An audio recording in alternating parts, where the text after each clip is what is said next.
On va essayer de rafraîchir le tout. Bonjour tout le monde. Bienvenue à la deuxième vidéo de... Bonjour tout le monde. Oups, je m'entends deux fois. Ça va mal. Bienvenue à la deuxième conférence de la RAQ sur Facebook Live. Et le sujet aujourd'hui, c'est comment débuter sa collection et les techniques de conservation. Et mon nom, c'est Étienne Normandin. Je suis coordonnateur de la collection d'insectes de l'Université de Montréal, la collection Ouellet-Robert. Elle est juste en arrière de moi. J'ai penché ici ma caméra. Regardez, elle est juste ici, là où vous voyez les posters, les affiches. On a 1,5 million de spécimens dans cette collection-là, environ 25 000 espèces. Et puis, ça prend tout un effort de conservation et de curation pour conserver cette collection-là. Donc, j'ai cumulé, plusieurs années d'expérience en collection, en montage d'insectes et tout ça. Puis aujourd'hui, je pense pouvoir vous faire bénéficier de cette expérience-là pour pouvoir finalement savoir où s'enligner pour commencer une collection, puis pouvoir raffiner ces techniques de conservation aussi pour ceux qui sont un petit peu plus avancés en entomologie. Donc, vous allez voir au début, on commence assez large. Puis après ça, ceux qui sont un peu plus avancés, qui savent déjà comment débuter une collection, vous allez être aussi bien servis. Vous allez pouvoir peut-être bénéficier de quelques trucs et astuces que je peux vous donner.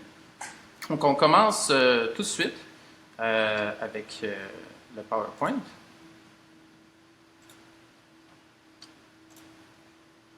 Je vais activer ça ici. Voilà.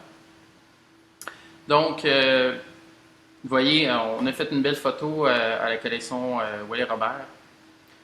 Donc ça fait partie d'une des allées. Donc on s'est amusé une soirée à monter ça. Vous voyez ici en bas le logo de l'Association des entomologistes amateurs du Québec. C'est une conférence qui est donnée, qui est offerte par l'association, dont je suis vice-président.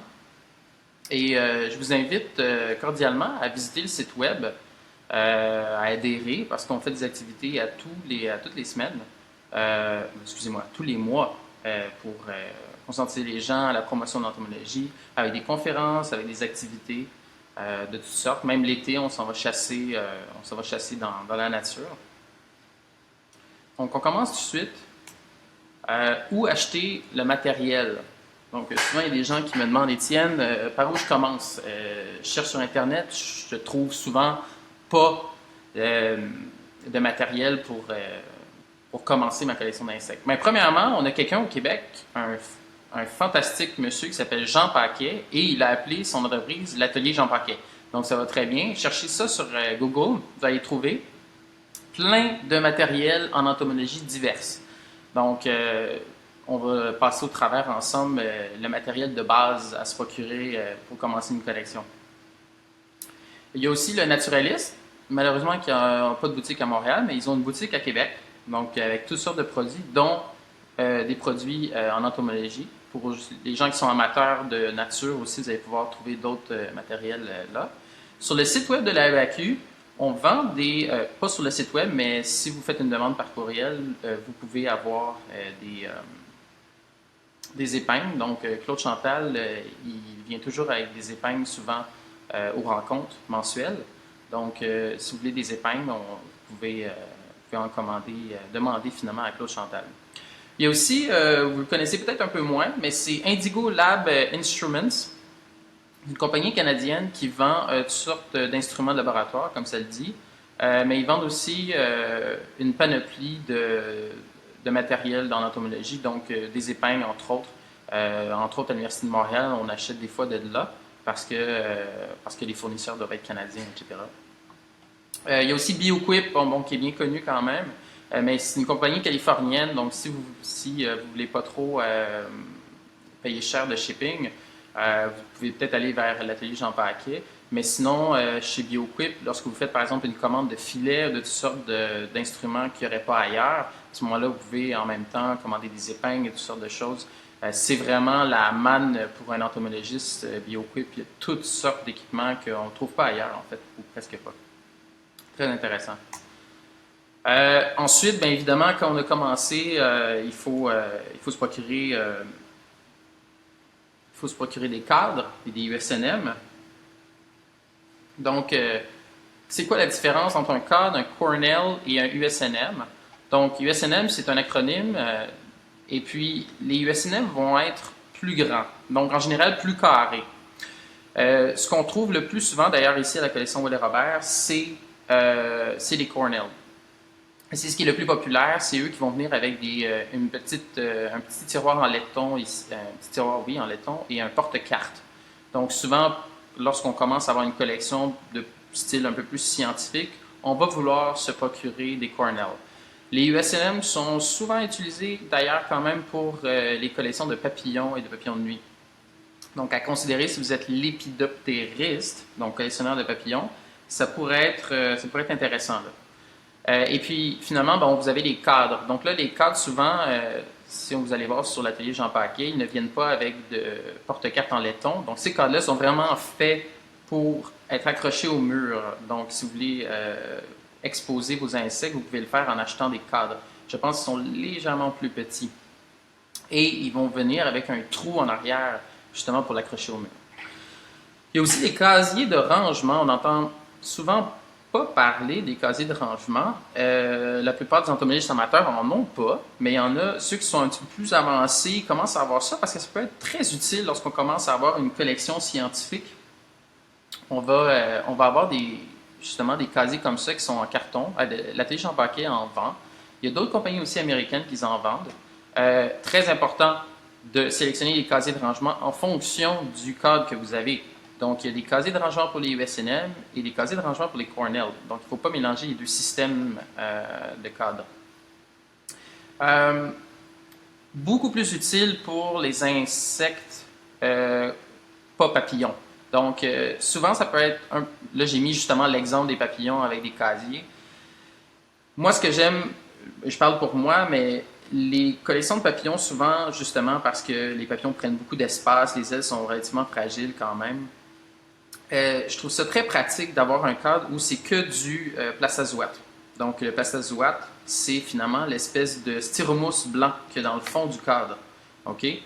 Donc, quand il n'y a pas de casier, c'est libre. Donc, on peut vraiment bien mettre les papillons et on peut les tasser. Donc, ça permet d'économiser de l'espace. C'est sûr que quand on a une collection de papillons et on a des casiers, ça va prendre un peu plus d'espace. Il y a de l'espace qui est perdu entre finalement les casiers.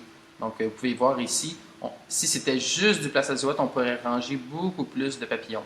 Mais évidemment, on ne pourrait pas partir avec seulement un casier pour pouvoir aller regarder ou vérifier une espèce en tant que telle.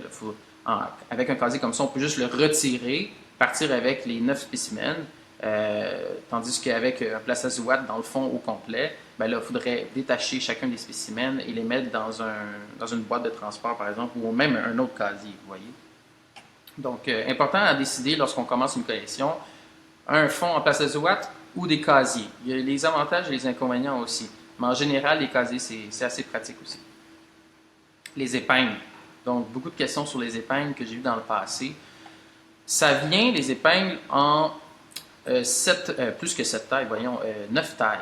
Donc, 10 tailles même. Donc, le triple 0, vous avez le double 0, 0, 1, 2, 3, 4, 5, 6, 7.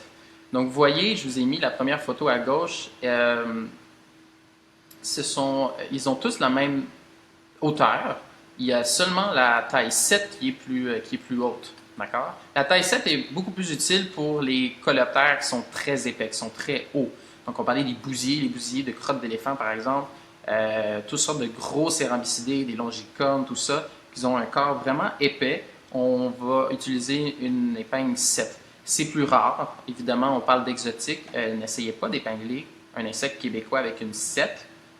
Ça peut fonctionner, une grosse punaise d'eau géante, mais ça va être moins approprié. Et puis, il va falloir vraiment la planter dans le fond de votre cadre parce que sinon, la boule de la pine, le haut, va toucher la vitre du cadre parfois même. Les triples zéros à éviter, je dirais en général, les triples zéros peuvent être plus utilisés pour du montage, donc plus utiles pour du montage, parce qu'ils se plient très facilement, ils sont très minces. Donc, le minimum que moi je suggère pour même épingler des insectes, c'est double zéro. N'allez pas en bas de ça. Même double zéro, c'est assez mince aussi encore. 0, 1 et 2 sont les tailles les plus recommandées pour la majorité des insectes. Vous savez, les petits insectes peuvent être pointés ou même le double monté, on va en parler tantôt. On n'est pas obligé de tous épingler les insectes au centre du corps. Un petit insecte, si on l'épingle même avec une double zéro, on va probablement cacher beaucoup de critères d'identification. Donc voilà. Donc vous voyez, l'épaisseur augmente avec les chiffres qui augmentent. Donc c'est principalement ça qui change d'une épingle à l'autre. Vous voyez ici, les épingles sont noires. Donc en anglais, souvent, quand vous allez sur les sites internet, ça va être écrit Black Enabled.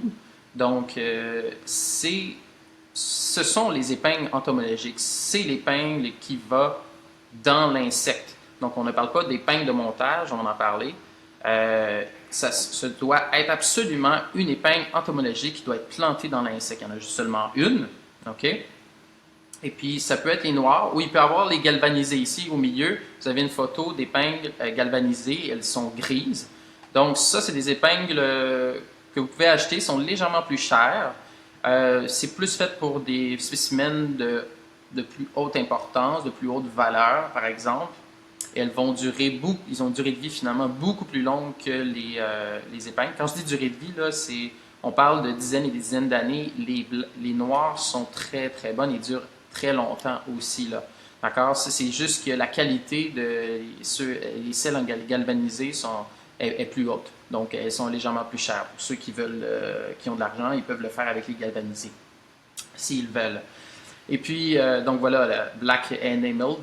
Donc, les compagnies dans le monde qui font le plus d'épingles sont les Tchécoslovaques. Donc, en République tchèque, ce sont les plus.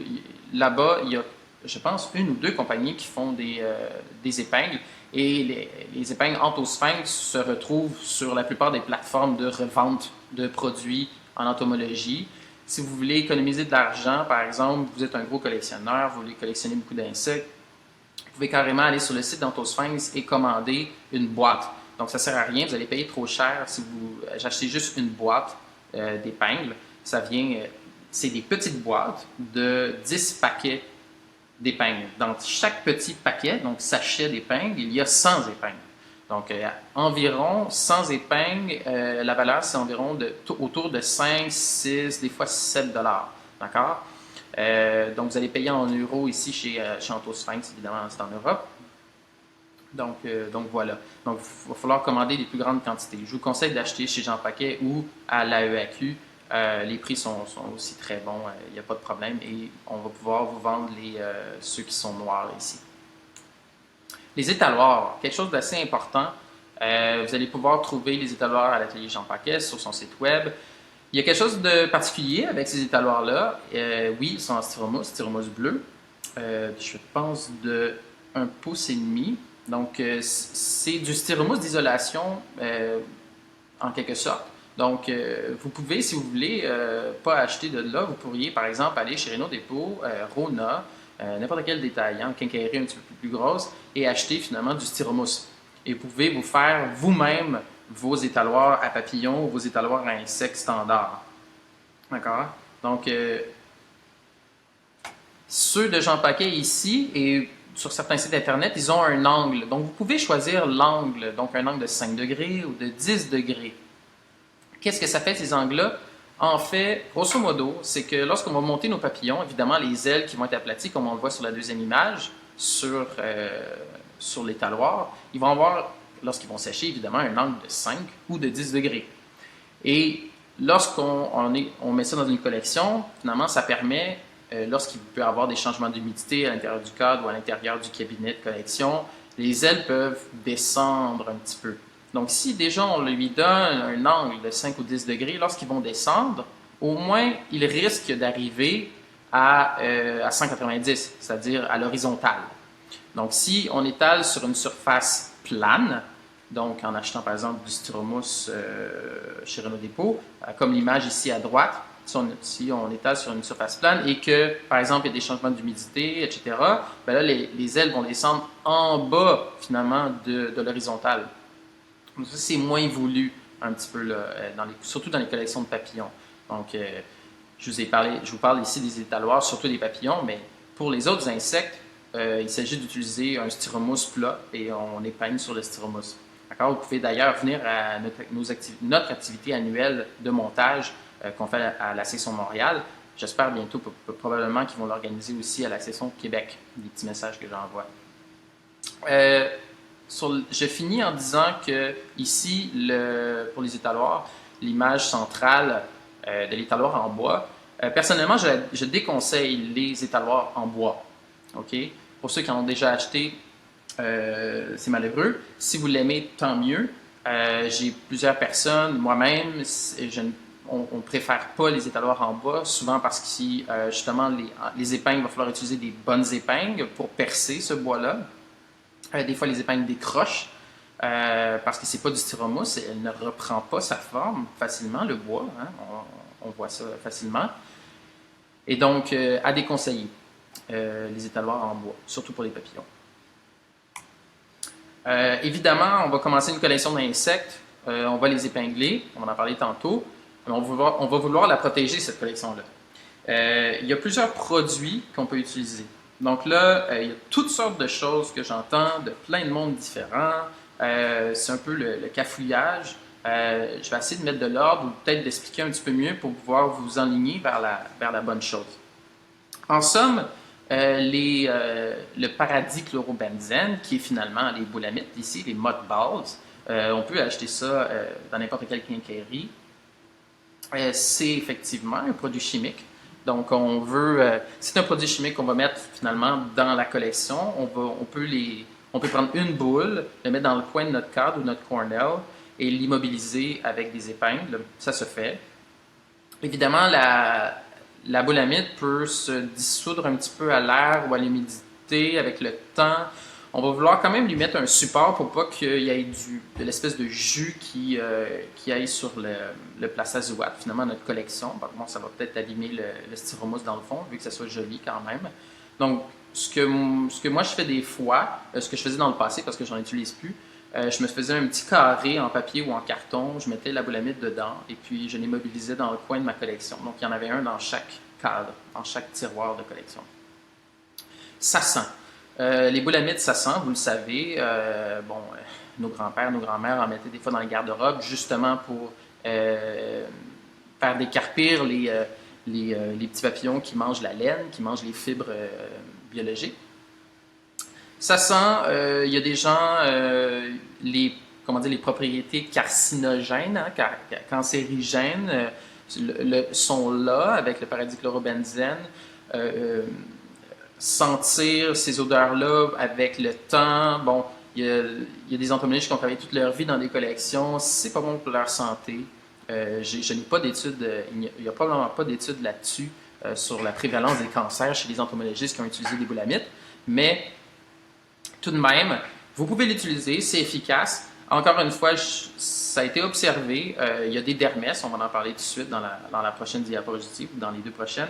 Il y a des insectes finalement qui peuvent toujours aller dans les collections et manger nos insectes morts, même quand il y a de la boulamite. Ce n'est pas à toute épreuve, parce que c'est pour ça qu'on veut utiliser tous ces produits-là, ou un de ces produits-là. C'est pour éviter que d'autres insectes comme les dermès ou les psoques finalement viennent manger nos insectes morts, parce que c'est ça, il existe des insectes finalement dans la nature qui sont attirés par tout ce qui est mort, les cadavres et tout ça, et évidemment, il y en a quelques-uns de ces insectes-là qui sont spécialisés sur les insectes morts ou qui semblent de très loin, ces insectes-là. Et quand on a une collection, finalement, on a une espèce de population d'insectes morts et puis ça peut être détecté à des kilomètres par certains dermestes.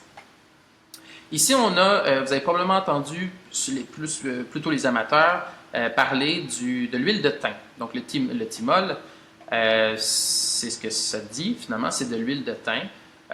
Pratiquement, ça camoufle l'odeur. Ça ne tuera pas les dermès ou les psoques qui peuvent rentrer dans notre collection.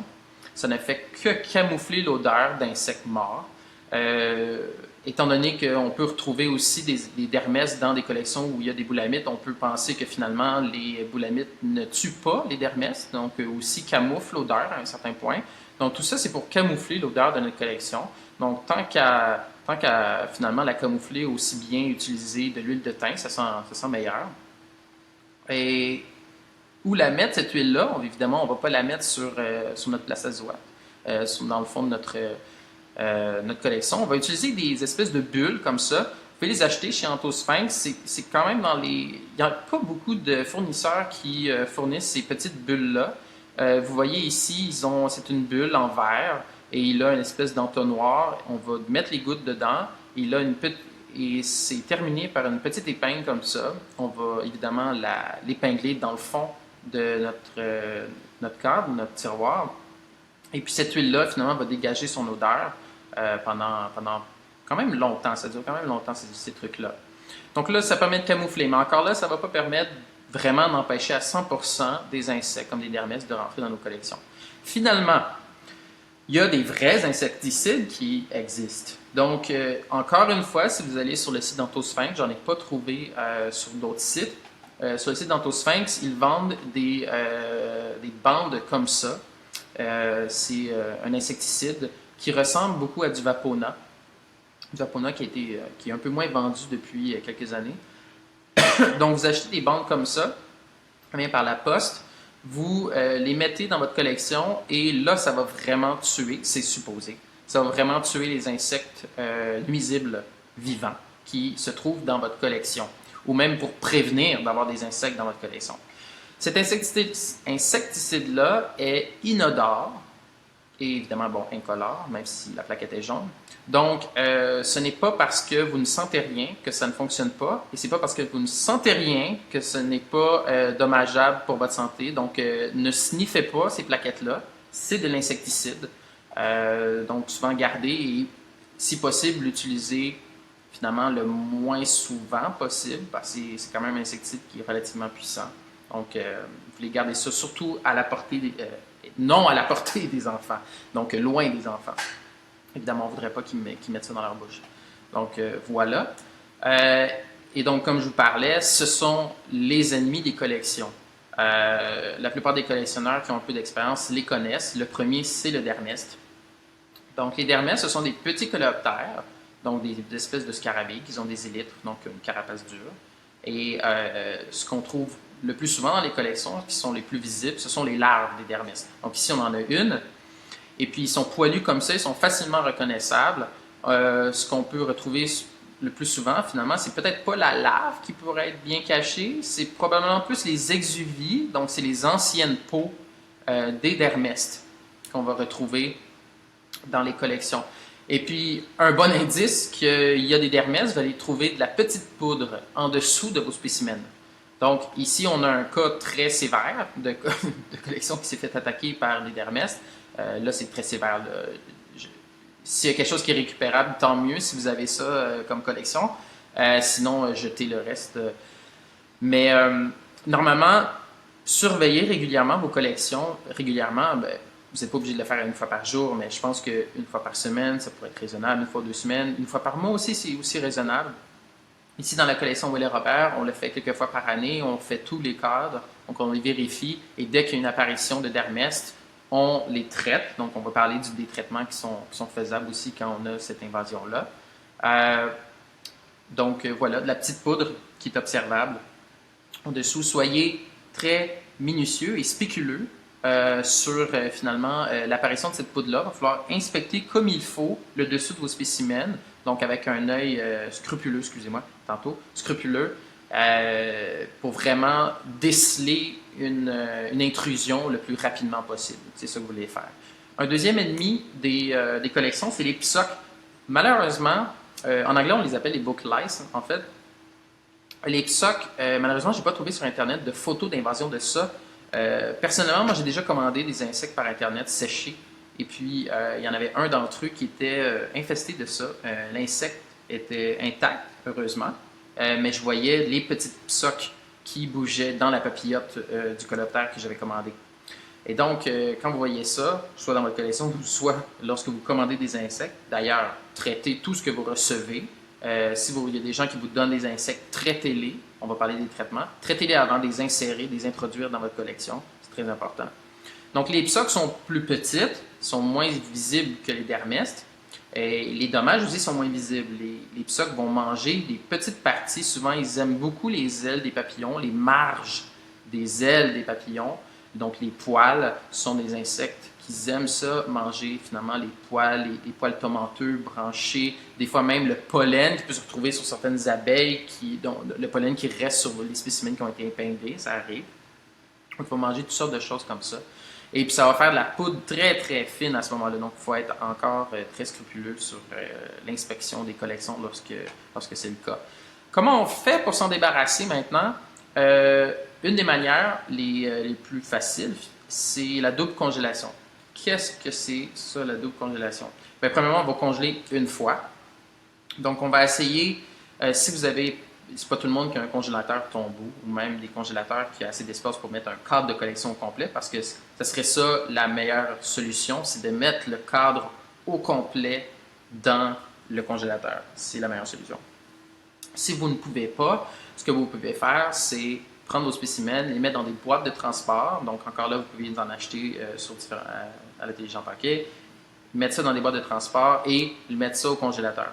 Qu'est-ce que ça va faire, le congélateur? Ça va évidemment tuer les larves, ça va tuer peut-être un certain pourcentage des œufs et évidemment tuer les adultes. Là, je dis évidemment, mais c'est pas si évident que ça. Donc là, il va falloir sortir, après une semaine, on va les laisser une semaine pour être sûr, dans le congélateur. Après une semaine, on va leur ressortir, cette boîte-là. On va la laisser à température pièce pendant une autre semaine. Donc, qu'est-ce que ça va faire, ça? C'est que les adultes, les larves qui auraient survécu, ou même les œufs qui sont un petit peu plus tolérants justement à la congélation, et qui auraient survécu, ils vont recommencer à se développer, peut-être même émerger. Et lorsque, une semaine après, les avoir sortis, vous allez les remettre au congélateur, ça va les tuer pour de bon. Donc, c'est pour ça qu'on appelle la double congélation. D'ailleurs, vous pouvez utiliser cette technique-là pour plein de choses. Vous avez du riz qui est facile d'insectes, vous pouvez utiliser cette technique-là aussi. Très efficace. Vous pouvez même utiliser les hivers québécois pour finalement vous aider à faire de la double congélation. Vous trouvez une semaine ou 2 semaines où il fait moins 20 ou en bas, moins 20 degrés Celsius ou proche. En tout cas, du moins, il faut que ça soit en bas de 0 degrés Celsius. Il faut que ça congèle. Vous les mettez dehors et puis vous avez le plus grand congélateur à ciel ouvert. Donc, c'est une possibilité aussi. Vous pouvez en profiter encore si vous avez des infestations. Il fait encore relativement froid dehors. J'espère pour encore quelques semaines pour ceux qui ne l'auraient pas encore fait. Et finalement, si vous ne pouvez pas faire la double congélation, bien, il y a toujours la possibilité des bandes d'insecticides. Donc, ces bandes-là jaunes que je vous expliquais il y a 2 diapos. Vous pouvez utiliser ça. Vous pouvez carrément mettre vos cadres dans un sac de plastique poubelle et puis mettre les bandes et puis attendre que l'insecticide agisse. Si vous ne pouvez pas acheter de bandes comme ça, il y a toutes sortes d'autres solutions que vous pouvez faire. Vous pouvez acheter de l'insecticide sur Internet, chez Walmart, par exemple, n'importe quel magasin qui vend de l'insecticide. Appliquer ça sur un papier absorbant, par exemple, ou des essuie-tout, etc. Mettre ça dans le sac de plastique refermé et voir si ça va marcher. Personnellement, je ne mettrai pas mes sous là-dessus, mais ça peut, ma main au feu, que ça fonctionne à 100%, parce que c'est ça l'intérêt. Il faut que ça fonctionne à 100%. Donc voilà, vous pouvez utiliser ça. Si vous le testez, renvoyez-moi un courriel pour me dire si ça a marché ou pas. Donc, on veut finalement, la meilleure solution, c'est vraiment des congelés, comme Mr. Freeze dans Batman.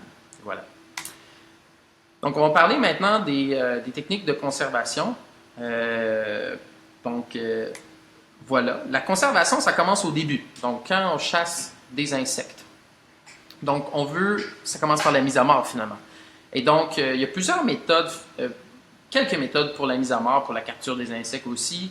Évidemment, quand on va utiliser un piège, bon, si les insectes tombent dans l'alcool, j'ose espérer qu'ils vont mourir dans l'alcool, c'est évident. Lorsqu'on chasse des insectes au filet, par exemple, il y a une des premières méthodes qui est souvent d'utiliser un pot de chasse. Donc, ces pots-là sont souvent en vitre ou en plastique. Ils vont contenir du ciment, finalement, de Paris, dans le fond. Vous pouvez les faire vous-même, ces pots de chasse-là. Vous achetez un petit peu de ciment de Paris, vous les mettez dans le fond. Vous attendez que ça sèche, évidemment. Et puis, comme l'image le montre, vous pouvez remplir le reste, finalement, le tiers de papier absorbant que vous allez découper. Et puis, dans ce pot-là, vous allez mettre de l'acétate d'éthyle. Donc, l'acétate d'éthyle va s'imbiber dans le ciment de Paris. Donc, c'est pour ça qu'elle va finalement rester le plus longtemps possible. Mais à chaque fois que vous ouvrez votre pot, l'acétate d'éthyle va s'évaporer. L'acétate d'éthyle, évidemment, est l'agent qui va tuer les insectes. Je déconseillerais les pots de chasse avec l'acétate d'éthyle pour les papillons. Je sais qu'il y a plein de gens qui le font encore. C'est bien correct. Moi, ce qui me fait peur à chaque fois, c'est lorsqu'on met un papillon dans un pot comme ça, et puis que le papillon se débat pendant plusieurs minutes dans le pot, bien évidemment, les écailles sur les ailes s'en vont. D'accord? Donc, pour les autres insectes, il n'y a pas de problème. Vous pouvez utiliser cette technique-là, et puis c'est pratique parce que finalement, le pot, il est rigide. Vous pouvez le mettre dans votre sac à dos, dans votre sac de chasse, et puis ça va très bien avec le reste. Donc voilà pour les pots de chasse. Avant, on utilisait, imaginez-vous bien, les cristaux de cyanure. Pour ceux qui ont déjà connu ça, on avait des pots. C'était le même principe. On mettait le ciment de Paris, mais la première étape, finalement, c'était de mettre du cristaux de cyanure. Et puis, ça, c'était très efficace pour tuer les papillons. Justement, ils ne se débattaient pas longtemps. Ça tombait dans le pot. Après 2-3 secondes, pouf, il arrête de voler et il tombe. Donc, c'était très efficace, mais c'est aussi très dangereux pour la santé humaine. Donc, le cyanure, vous le savez, des histoires de personnes qui, finalement, ils avaient mal fermé le pot de cyanure dans leur auto, et puis que là, le champ de vision se rétrécit pendant qu'ils sont en train de conduire. Des histoires affreuses. Je ne pense pas qu'il y ait eu de mort dans ces anecdotes-là, mais c'est juste des anecdotes qui font parfois peur d'entomologistes. On n'utilise plus de cyanure, inquiétez-vous pas. Pour ceux qui l'utilisent encore, tant mieux pour vous, faites attention. Une des deux méthodes, finalement, les plus communes, fréquentes pour tuer des insectes, c'est évidemment la deuxième, la congélation. Donc, ce que moi j'utilise souvent, ce sont des sachets. C'est des petits sachets de plastique. Ici, bon, j'ai une image de pas très bonne résolution, mais c'est des petits sachets de plastique comme ça. C'est pas Ziploc, mais c'est des petits sachets qu'on peut acheter, par exemple, au Dollarama à une très grande quantité. Ça vient, je pense, en paquet de 80. Allez dans la section pour bricoler. Vous allez en trouver de différentes grandeurs. Donc, finalement, on attrape les insectes, on les met vivants dans ces petits sacs-là. Vous pouvez faire des petits trous avec des ciseaux si vous voulez les garder vraiment vivants tout ce temps-là. Et puis, lorsqu'on arrive à la maison, finalement, on les met au congélateur. C'est une des mises à mort les plus éthiques. C'est la congélation. Ils vont s'endormir graduellement et pour finir à congeler. Donc, ça, c'est une des nombreuses techniques. Évidemment, quand on utilise les sachets, il faut avoir un pot de soutien. Donc, il faut finalement amener aussi un pot rigide parce qu'on ne peut pas mettre ces petits sachets-là dans un sac. Et puis là, si on va à la chasse, ils vont s'écraser. Les insectes aussi vont s'écraser. Donc, amenez toujours un pot de soutien. C'est comme ça que j'appelle ça. Vous mettez vos sachets dans ce pot-là. Vous mettez ce pot-là dans votre sac à dos. Arrivez à la maison, prenez tous les sachets. Prenez les sachets, mettez-les dans un sac Ziploc. D'accord? Mettez l'étiquette, donc les informations, où vous avez été, la date, toutes les informations environnementales aussi sur l'endroit où vous avez capturé vos insectes. Et puis, ça marche très bien finalement. Si vous mettez seulement les sachets au congélateur, ces sachets-là ne sont pas assez hermétiques, donc les insectes à l'intérieur vont sécher graduellement. Si vous les laissez par exemple 1 an dans le congélateur, ça peut sécher. Donc, le double sac finalement de Ziploc peut aider à garder finalement l'humidité à l'intérieur des insectes qui sont eux-mêmes à l'intérieur de petits sachets. La congélation, ça peut se faire à la maison, mais ça peut aussi se faire sur le terrain. Donc, c'est une technique qui est de plus en plus populaire chez certains chasseurs d'insectes, donc le dust-off. Vous pouvez l'utiliser si vous voulez. Vous pouvez l'acheter, je pense qu'ils vendent ça à un paquet de 6 canettes chez Costco même. C'est finalement du liquide sous pression. Et puis, c'est pour nettoyer les claviers d'ordinateur et les électroniques. Donc, lorsque la canette est debout, elle projette de l'air. Mais si vous inversez la canette et vous activez ici la petite switch, et que vous pressez tranquillement, il va y avoir du liquide. Finalement, c'est le liquide sous pression. Et donc, il va y avoir du liquide qui va couler à moins 50. Donc, c'est quand même très froid. Donc, c'est une méthode de geler sur place vos insectes. Donc, la mise à mort se fait très rapidement. Donc, vous pouvez ensuite, si vous voulez, par exemple des guêpes, ceux qui aiment les guêpes, moi j'aime ça chasser des guêpes, donc à travers le filet, ça peut être pratique d'avoir une canette pour pas éviter de se faire piquer. Chou! On gèle, attendez s'il vous plaît qu'elle dégèle parce que c'est gelé, c'est très cassant. Donc, il faut souffler un petit peu dessus avec notre haleine pour avoir une bonne haleine. Et puis, il n'y a pas de problème, on prend l'insecte, on prend la guêpe, on la met dans un sachet ou dans un autre pot et on met ça au congélateur. Bon, je viens de parler de pot, ça me rappelle qu'il fallait que j'en parle. Utilisez une méthode standard pour vos collectes. Donc, si vous prenez des petits pots de pilules, je sais que c'est très facile à obtenir, parfois les petits pots de pilules ou les petits pots vissés qu'on achète sur Dollarama. Mais si vous mettez ça au congélateur, ça va sécher. Vos insectes vont sécher. C'est pas mauvais, mais avec la technique des sachets, si vous mettez ça au congélateur, vous le ressortez, vous avez seulement besoin d'attendre que vos insectes décongèlent 2-3 minutes et vous pouvez les monter immédiatement. Ils sont déjà souples. Donc, si ils sèchent vos insectes, vous allez devoir les mettre à l'humidor. Donc, vous allez devoir les humidifier. Donc, voilà. Donc, la question, sécher ou congeler les insectes. Il y a deux méthodes finalement. Donc, il y a la méthode qui n'est pas intentionnelle, que vos insectes ont finalement séché au congélateur. Oui, effectivement, il va falloir les humidifier à l'humidor. Donc, c'est très simple. Vous prenez un pot hermétique, souvent lock and lock, fait très bien l'affaire. Vous mettez de l'eau dans le fond et puis un petit radeau de styromousse. Vous mettez vos insectes qui sont sèches. Vous les laissez pendant pas plus de 48 heures. D'accord? Si vous passez 48 heures, même 72 heures, là, il y a des moisissures qui vont commencer à pousser sur vos insectes. Il faut faire attention pour ne pas les laisser trop longtemps. Si vous voulez accélérer le processus, vous pouvez aussi mettre un peu d'ammoniac dans votre liquide, dans l'eau, donc de l'ammoniac dilué. Et puis ça va accélérer le processus de relaxation des insectes, donc finalement l'assouplissement des membres des insectes. Donc les gens qui commandent des insectes séchés, comme c'est le cas ici à l'image de gauche, donc ouvrez vos papillotes avec une petite lame et puis mettez-les finalement dans l'humidor.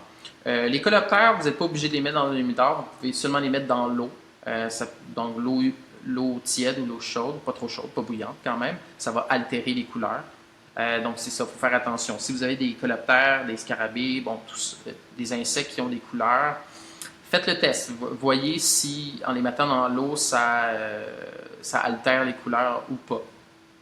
Et finalement, ici, vous avez les papillons qui viennent souvent en papillotes. Donc, si vous êtes sur le terrain, vous pouvez mettre carrément vos papillons dans des papillotes. C'est du papier finalement calque que vous pouvez utiliser. Des fois, il y en a qui les font en plastique, plastique d'emballage de cadeaux transparent. Souvent, il y en a qui utilisent ça. Ou même du papier ciré. Il y a toutes sortes de choses que vous pouvez faire pour même du papier ligné. Vous pouvez utiliser du papier ligné. C'est juste que vous n'allez pas voir qu'est-ce qu'il y a dans vos papillotes. Mais ça marche très bien aussi. Donc voilà. Vous pouvez aller voir sur Internet comment on fait une papillote si vous voulez. C'est relativement simple. Il y a même des vidéos qui vous montrent comment faire. Si vous voulez faire ça, donc si vous voulez récolter vos insectes, si je prends l'exemple ici des papillons, et que vous allez les entreposer séchés, important, j'ai déjà fait l'erreur, si vous collectez beaucoup par exemple, lorsqu'ils vont sécher, vos papillons, ne les compressez pas. D'accord? Si vous les compressez, qu'est-ce qui va arriver? Bien évidemment, ils vont sécher compressés. Donc, les abdomens, d'accord, des papillons vont se rétrécir. Et puis, lorsque vous allez les relaxer à l'humidor, les abdomens vont tout être, rétrécis, comme je vous disais, et ça va être moins joli. Donc, il faut vraiment les faire sécher à plat. Et puis, lorsqu'ils sont séchés, là, vous pouvez les tasser un petit peu, les entreposer comme il faut, un par-dessus l'autre, il n'y a pas de problème. Si vous entreposez séchés, que vous achetez des insectes séchés d'un autre pays à l'autre, que ce soit des papillons, des coléoptères ou même que c'est vos propres insectes du Québec, je vous conseille fortement, lorsqu'ils sont séchés, de les entreposer dans des sacs Ziploc. Donc, des gros sacs Ziploc de congélation et fermés. Et donc, il n'y a aucun d'Hermès ou Psoc qui vont rentrer dans des Ziploc. Ça fait des années que je fais ça. Et puis j'ai des amis, les vendeurs d'insectes, j'ai des amis vendeurs d'insectes qui font ça depuis des années. Ils n'ont jamais eu de problème lorsqu'ils entreposent leurs insectes dans des sacs Ziploc. C'est très efficace pour limiter finalement les risques d'avoir des Hermès ou des Psoc dans notre collection. Donc, à ce moment-là, vous allez être rendu, lorsque vous allez relaxer vos insectes séchés ou lorsque vous allez prendre vos insectes du congélateur, vous allez vous demander est-ce que c'est un insecte qui va sur épingle ou est-ce que c'est un insecte qui va en alcool? Donc, pour les quelques entomologistes amateurs qui sont à l'écoute aujourd'hui, vous allez peut-être être surpris de certains ordres qui devraient techniquement aller en alcool. Donc, pourquoi en alcool? Parce que pour ces ordres-là, je ne vous ai pas mis ceux qui étaient supposés aller sur épingle, parce que, bon, c'est finalement le reste. Donc, je vous mets ceux qui sont en alcool. Les autres insectes sont sur épingle, ou sur pointe, par exemple. Donc, vous avez les trichoptères, les plécoptères, les éphémentaires, les zygantoma. Microcoryphia, c'est les archéognates. C'est des insectes qui ressemblent, oui, aux zygantomas. C'est quoi les zygantomas? Les zygantomas, ce sont les lépismes. Donc, les microcoryphia, ce sont des insectes qui ressemblent aux lépismes. On les trouve surtout sur les roches où il y a des algues qui poussent sur les bords de rivières, par exemple, ou par exemple la nuit, sur des bouts de bois où il y a du périphyton. Finalement, c'est des algues microscopiques qui poussent. Les pucerons vont aussi en alcool. Chez les cérades, donc les araignées vont en alcool. Les myriapodes, donc les centipèdes, les mille-pattes vont en alcool. Les colamboles aussi vont en alcool. Donc, quel alcool on va utiliser? On va utiliser principalement de l'alcool 70 ou 75%. Donc, vous pouvez acheter à la pharmacie, par exemple, de l'alcool isopropylique. Donc, très facile, c'est de l'alcool, en anglais, ils disent rubber alcohol. Donc, c'est l'alcool qui peut très bien fonctionner pour les insectes. Ici, à la collection, on utilise de l'alcool dénaturé, à 95 qu'on dilue avec de l'eau, et on arrive à 75%. Et pourquoi on met ces ordres-là, ces groupes d'insectes-là dans l'alcool? Principalement parce que, vous allez voir, si vous l'essayez, des épinglés, les abdomens et les corps de ces insectes-là sont relativement mous. Là, vous allez me dire, bon, un mille-pattes, c'est pas mou. Vrai. Mais l'autre raison, c'est pour l'identification, on va avoir besoin par exemple, d'analyser certains critères. Et donc, ces critères-là sont souvent accessibles seulement si l'insecte est souple. Et dans de l'alcool 75%, les insectes et les arthropodes restent souples. Donc, si vous voulez l'identifier, il va falloir justement le laisser dans l'alcool. Les trichoptères, c'est bon pour les larves. Toutes les larves, la plupart des larves d'insectes devraient être entreposées dans l'alcool. Ici, à la collection Wallet-Robert de l'Université de Montréal, tous les insectes aquatiques, ou presque, bon, on va parler des odonates bientôt, sont dans l'alcool. D'accord? Pour l'identification, par exemple, des génitalia, on en a parlé tantôt aussi, et de plein de critères. C'est malheureux, effectivement, dans l'alcool, il y a beaucoup de couleurs qui vont partir. Vous pouvez, si vous voulez, avoir une collection de ce qu'on dit de display, donc pour permettre de pouvoir regarder une collection où finalement ces insectes aquatiques-là, qui devraient aller dans l'alcool, ont gardé leur couleur, mais bon, vous allez voir que l'apparence des corps va changer tout de même. Et là, je vais parler des fioles, parce que c'est très important si vous voulez y aller là-dedans. Pour ceux, par exemple, qui collectionnent les araignées, qui les identifient, pour certains qui sont à l'écoute, ça va être très important de bien choisir la fiole, parce qu'évidemment, vous savez, les arachnologues, toutes vos araignées vont dans l'alcool, et puis ils en utilisent beaucoup. Et donc, ici, vous voyez la première image à gauche, c'est une des fioles qu'on utilise à la collection Wallet-Robert. Donc, c'est une fiole en verre, et puis il a un bouchon vert. Ici, à la collection, on s'est rendu compte finalement que lorsque l'alcool touchait ces bouchons verts-là, le caoutchouc, qui est supposément de haute qualité, qu'on paye, je pense, 50 ou 75 sous chaque, les bouchons, imaginez, réagissent à l'alcool. Donc, ils enflent un petit peu. Donc, lorsqu'on veut finalement déboucher, enlever le bouchon de caoutchouc, c'est un peu plus dur.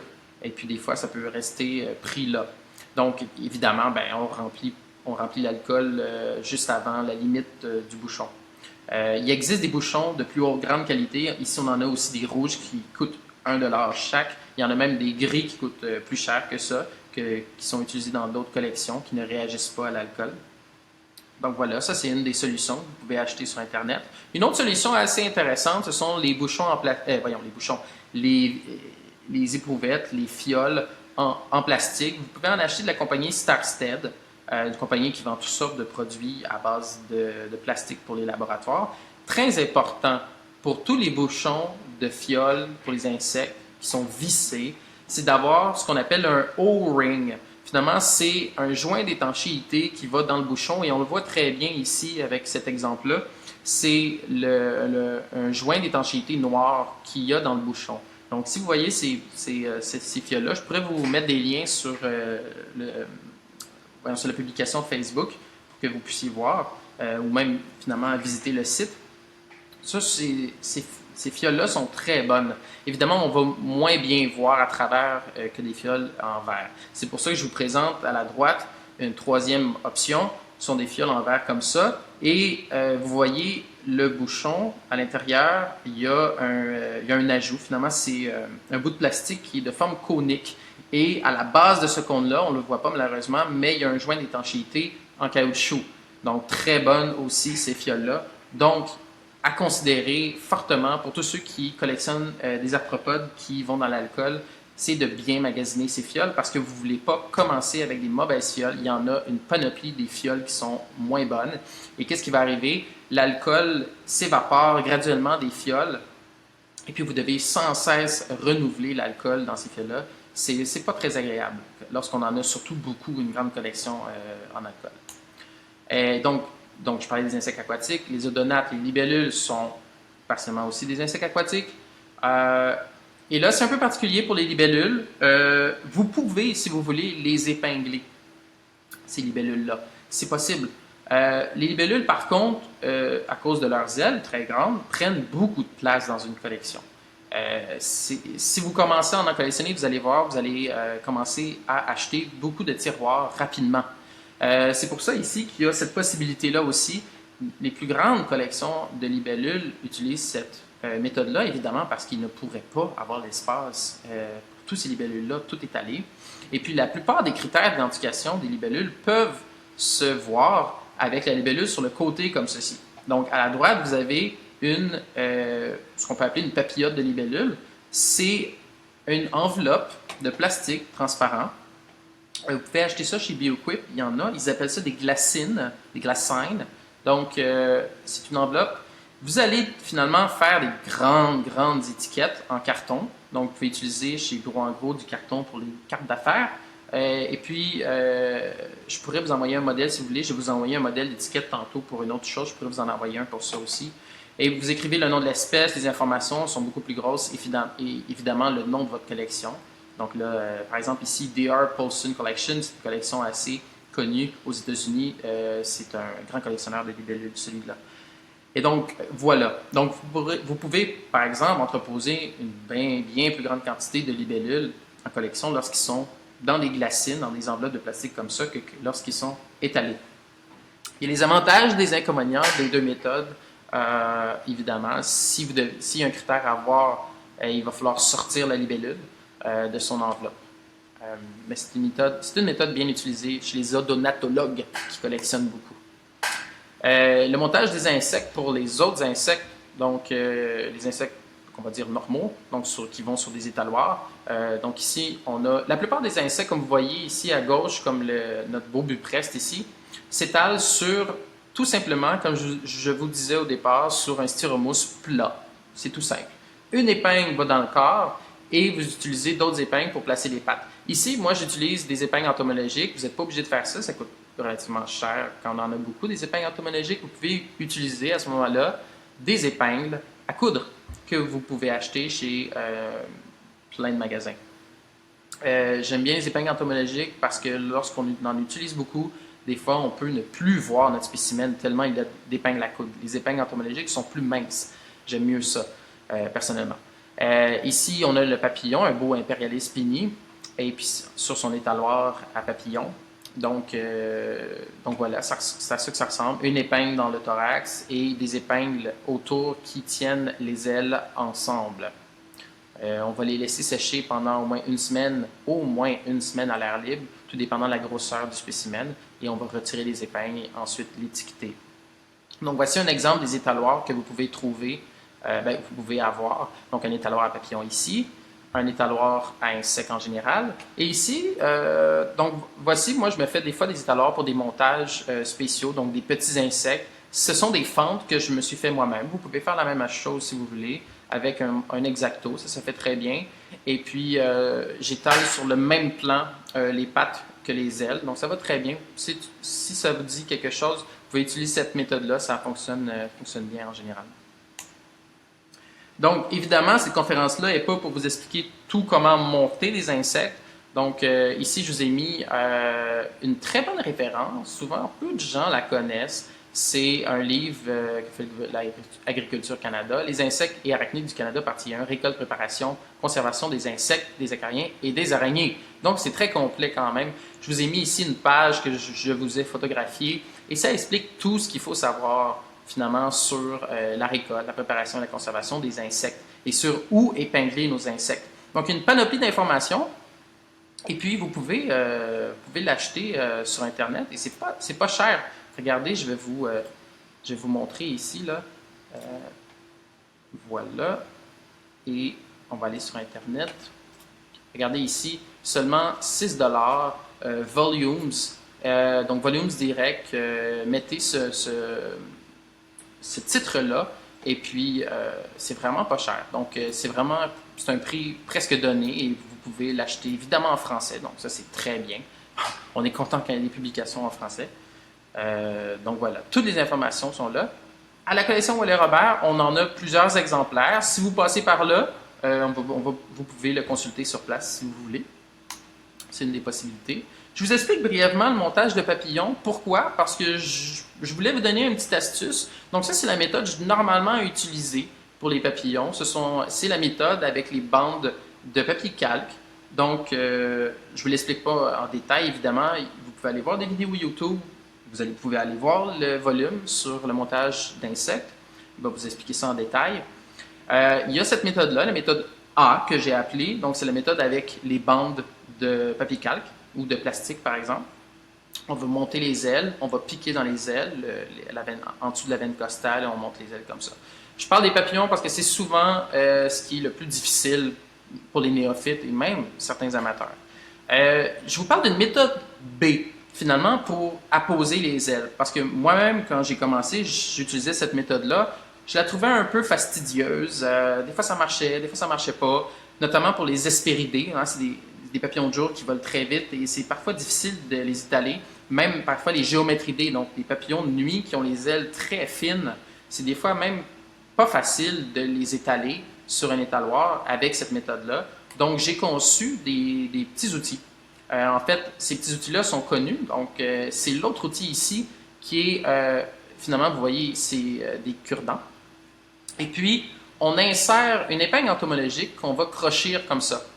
Et puis ça va faire office, finalement, de notre bande de papier calque.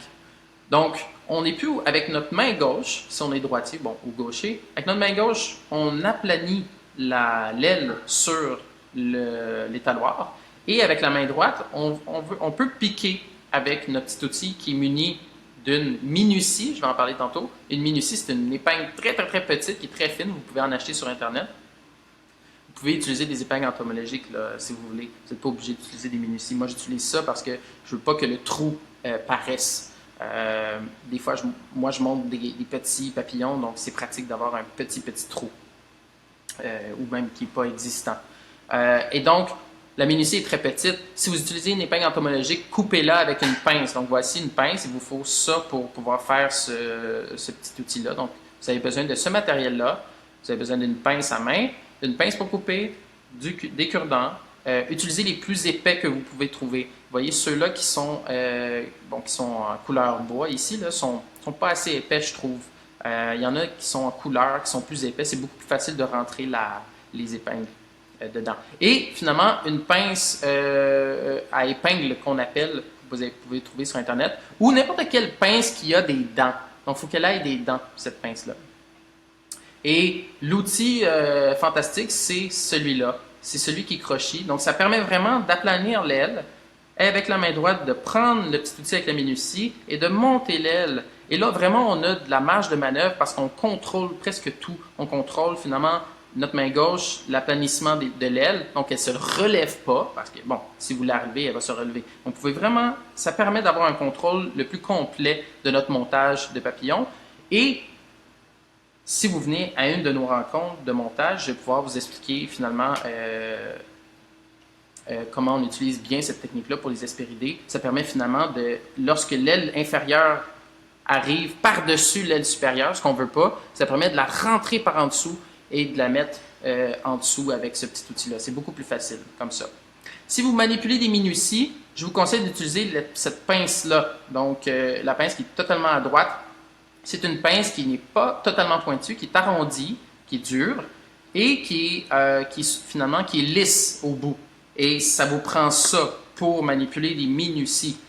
Si vous utilisez une pince qui est pointue ou qui a des dents, ou peu importe qui est pointue, vos minuties vont partir, vont sauter un peu partout. C'est vraiment pas conseillé. Vous pouvez aussi utiliser la même pince ici avec des dents, ça fonctionne aussi pour les minuties. Mais celle-là à droite, elle est très utile là, pour la manipulation de minuties, je vous le conseille vraiment. Je vous parle brièvement des microlépidoptères parce que certains entomologistes amateurs y sont intéressés. C'est des petits papillons de nuit ou de jour qui sont très jolis lorsqu'ils sont regardés sous binoculaire. Il y en a qui arborent vraiment des couleurs iridescentes, c'est très beau. Une petite parenthèse en vous disant que ces papillons-là, normalement, on va les monter à l'envers sur notre étaloir. Et oui, pour l'avoir déjà essayé dans le passé, pour l'essayer régulièrement, ça va beaucoup mieux. Donc, vous allez l'épingler comme normal, donc sur le dessus, donc dans le thorax. Vous allez le revirer à l'envers et finalement, la minutie n'a pas de boule comme les autres épingles entomologiques, donc elle va rentrer facilement à l'envers et vous allez étaler votre microlépidoptère à l'aide de minutie et, j'espère, la pince que je vous ai conseillée. Et ça peut donner des très beaux résultats comme ici. Et pour les microlépidoptères, on va éviter de piquer dans l'aile. Donc, seulement en poussant l'aile avec les minuties, on va placer les ailes. Évidemment, c'est beaucoup plus compliqué que ça. Il faut de la pratique, c'est juste ça que ça demande. Collectez des microlépidoptères cet été, pratiquez-vous et vous allez peut-être pouvoir avoir une belle collection de microlépidoptères. Une autre chose importante quand on collectionne, c'est savoir finalement comment sortir un génitalia. Ça paraît bizarre, mais s'il y en a qui écoutent aujourd'hui, ce soir, et qui travaillent par exemple dans des centres de recherche, par exemple, où ils veulent finalement identifier à l'espèce plusieurs espèces. Bon, par exemple, les abeilles, les mâles abeilles, les mâles, bon, plein d'hyménoptères, des diptères, ça demande de tirer le génitalia. Donc, je vais vous montrer ici une manière très facile de le faire. Donc, je vais l'activer ici. On va l'avoir en plein écran. Donc, finalement, vous avez une épingle. Ça prend une épingle entomologique. Je l'ai crochie avec, je l'ai courbé finalement, vraiment le bout. Et je l'ai croché avec une épingle, ou même vous pouvez aussi le faire en tapotant votre épingle fortement sur une table, sur une surface dure, et ça va l'accrocher comme ça va faire un petit crochet au bout. Et vous avez seulement à l'insérer, comme vous venez de le voir, à l'intérieur de l'abdomen, au bout, et à tirer le génitalia. Donc vraiment, le crochet permet d'aller chercher à la base du génitalia. Ça peut être des génitalia de femelles, ça peut être des génitalia de mâles aussi. Donc, pourquoi on fait ça? Je vais l'explique brièvement pour ceux qui ne sont pas familiers. Pour beaucoup d'insectes, ça permet de confirmer l'identification lorsqu'on a le génitalia qui est exposé. D'accord? Donc, évidemment, c'est beaucoup plus efficace lorsque les insectes sont frais, comme en ce moment. Si vous utilisez un humidor, ça peut aussi fonctionner. Ça peut assouplir les tissus. Vous allez pouvoir le tirer, mais c'est sûr que c'est moins efficace. S'ils sont secs, par exemple, pour certains coléoptères, il va falloir carrément détruire une partie de l'abdomen pour pouvoir sortir et observer le génitalia. Ici, on a un exemple avec une mouche que je vous ai fait. Donc, ça, vous voyez, c'est vraiment pas... C'est difficile et vous allez pouvoir vous économiser bien des misères. Par exemple, si vous tombez sur une clé d'identification d'insectes, et puis vous n'êtes pas sûr de votre identification, l'identification générale ne permet pas d'être sécure au niveau de cette identification-là. Et puis là, vous avez un dessin d'un génitalia, et puis qui a l'air très clair, et puis là, votre spécimen, il n'est pas sorti. Donc, si vous connaissez, par exemple, vous êtes spécialiste d'un groupe, c'est très pratique de faire ce genre de truc-là à l'avance pour faciliter l'identification, le travail, l'identification après. Donc ici, vous voyez, je l'ai fait pour une chrysomèle de l'apocin. Ça a été très facile, comme vous voyez. Beaucoup de coléoptères, on va avoir besoin, surtout des petits coléoptères, on va avoir besoin de tirer le génitalia. Évidemment, pour des très petits, je pense à des charançons, par exemple, ou même à certains scolites, Vous pouvez utiliser une minutie. Donc, même principe, c'est une épingle et vous allez l'accrocher. Ici, excusez-moi pour finalement c'est une cindelle. Voilà, je l'ai ramené. C'est une cindelle où je sors le génitalia comme ça. Les cindelles ont un très gros génitalia. Donc voilà, on laisse sortir comme ça. Si c'est une espèce, par exemple, où il peut y avoir des sous-espèces, notamment il y en a aux États-Unis, où il y a des cindelles qui ont des espèces qui ont des sous-espèces. Donc ça peut être pratique de pouvoir d'avoir cette technique-là qu'on peut faire. Je vais sortir, voilà. On va retourner au PowerPoint. On est presque à la fin. Et puis finalement, ben, on termine avec les étiquettes, donc qui est très important. Je vais vous partager, je vais mettre ça dans les commentaires de la publication. Je vais vous donner finalement un fichier, voyons, je cherche OpenOffice, voilà, OpenOffice, où j'ai finalement tout arrangé. Et puis, normalement, les étiquettes, on va vouloir que ça soit autour de 8 mm de largeur et 15 mm de longueur. Souvent, ça arrive, on a des étiquettes, on reçoit à la collection ici des spécimens où il y a des grosses étiquettes, ça prend de la place. Des fois, on ne voit pas l'étiquette d'espèce en dessous parce que l'étiquette au-dessus, elle est beaucoup trop grosse. Donc, si vous commencez à collectionner, c'est important de toujours avoir des étiquettes qui sont assez petites, qui sont aussi visibles. Donc, comme je vous ai dit, je vais vous partager un fichier que j'ai monté. Vous pouvez l'utiliser sans problème. Elle a cette taille-là, 8 mm par 15 mm. Très pratique d'avoir ça sous la main quand on commence. Évidemment, 3 étiquettes pour tous les insectes. La deuxième, elle n'est pas tout le temps nécessaire, mais si vous avez ces informations-là, c'est toujours utile. Donc, la première étiquette, on va mettre la localité. On peut mettre même un GPS. La deuxième, ça va être la date. Ensuite, ça va être le collecteur. Donc, vous. Donc, c'est vous qui l'avez collectionné, par exemple. Si moi, j'ai pris ce criquet-là, je vais écrire E Normandin et je vais mettre l'année de collecte aussi. Même si elle est dans la date, ça peut être pratique des fois. On va avoir aussi l'autre ou le substrat. L'autre, c'est par exemple, si vous l'avez capturé, si c'est par exemple un parasite, vous l'avez capturé sur un autre insecte, vous allez mettre l'autre. Et si vous l'avez capturé sur un substrat particulier, une marguerite, ça peut être, quand vous collectez des pucerons, c'est très important, ou n'importe quel insecte qui s'en va dans l'alcool, souvent, ça peut être très important d'avoir le substrat, donc sur quelle plante a été collecté l'insecte. Et puis finalement, la dernière étiquette va être le genre, l'espèce et l'identificateur, c'est vous, c'est le determinant.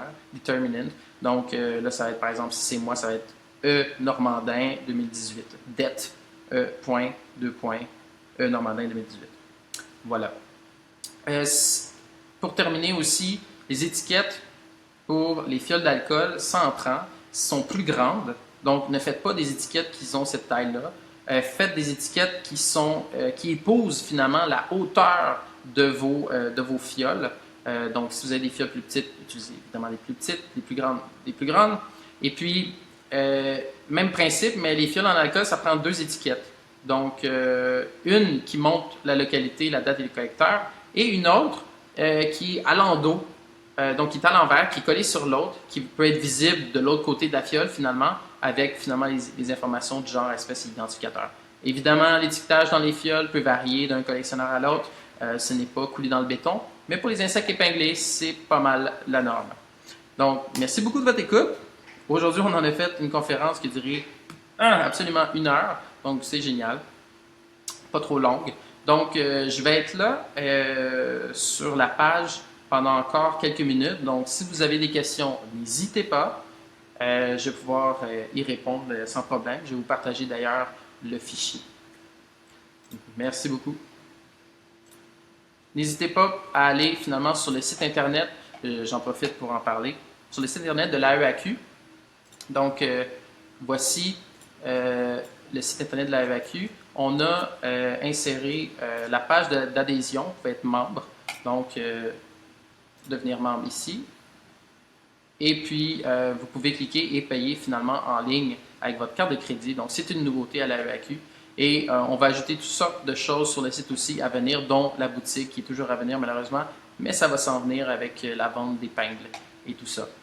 Et donc, je vous mets aussi ici, je vous montre le site de BioQuip. Allez dans le catalogue ici pour acheter toutes sortes de choses, d'équipements sur les insectes. Vous voyez, ici, j'ai déjà magasiné avant l'été. Et finalement, le site de Jean Paquet qui est absolument exceptionnel, toujours, encore une fois, pour tout ce qui est matériel d'entomologie. Et puis là, c'est la fin pour vrai. Merci d'avoir écouté tout le monde. Je vais transitionner ici. Merci d'avoir écouté. Et puis, je vous dis rendez-vous en avril. Je pense que c'est le 7 avril. Il va y avoir une journée d'identification ici, finalement, au Centre de la biodiversité, sur une journée d'identification d'insectes. Donc, toute une journée, il va y avoir un brunch et tout ça. Vous êtes cordialement invités pour venir. Il va y avoir toutes sortes d'experts, des binos sur place. C'est le temps de venir. Si vous avez toutes sortes de questions, toutes sortes de choses à nous demander, on est là. Et puis, il va y avoir un brunch. Donc, c'est pratique. Je vous souhaite une bonne soirée tout le monde et puis un bon début de mois et une bonne fin d'hiver. Au revoir.